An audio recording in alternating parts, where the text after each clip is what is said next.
রাসূলের যুগের যে মুনাফিক সে মুসলমান না কাফের?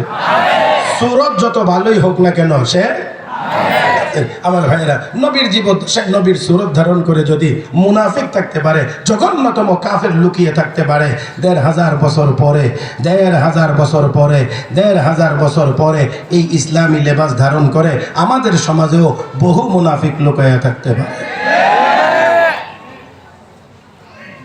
মুসলমান ভাইরা, এইমনি একজন মুনাফিকের সাথে এক ইহুদির সাথে কোনো বিষয় নিয়ে মামলা মোকদ্দমা ছিল। একেবারেই মূল কথাটা বলছি, মামলা মোকদ্দমা ছিল, দীর্ঘদিন পর্যন্ত চলছে।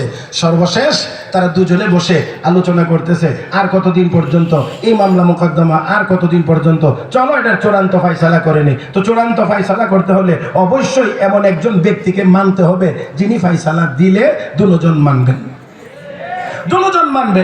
এখন এই লোকটা কে হবে?